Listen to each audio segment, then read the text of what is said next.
Ngayon ay dumating na din ang aming inahihintay na mga bata, ang in-order namin sa Shopee. So ito ay sa Giginto, Bulacan pagaling.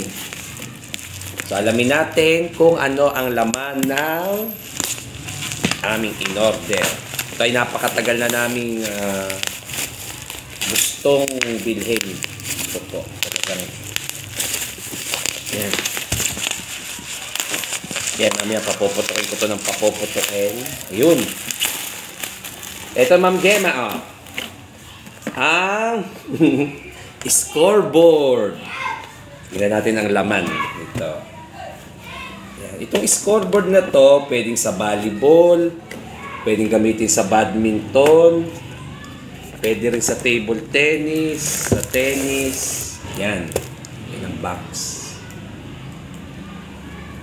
Tapos, ito yung laman niya. Okay.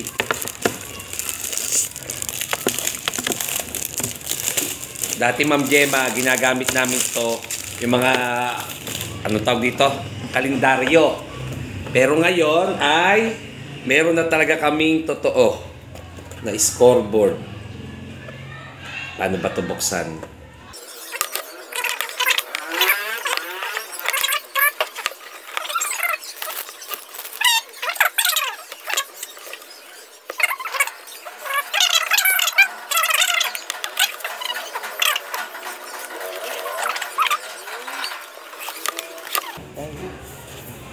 Yun!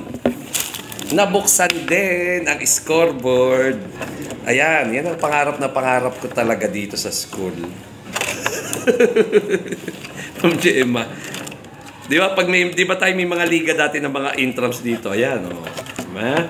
So, ayan, igaganito yan. Tapos, ito ang lock. Dati kasi nag-i-score ako dito. Ma'am Gemma, tingnan ha. Ilalak yan. Yan. Para hindi siya. Tapos, charang, score. Yun! Tuwan-tuwa na ako na ganyan. Oh. Set 1. Oh, set 1. Oh, halimbawa, set 0. Yan, oh. Halimbawa, ang score all. 0. Tapos, yan. Yan, halimbawa, ang score 0. Yan, naka-point si bata. Halimbawa dito naka-point. 1. Ma'am Gemma. 1. Tuwan-tuwa na ako na ganito. 2. 2-1. Nanalo ko niya rin sa set 1. Di ba, Ma'am Gemma?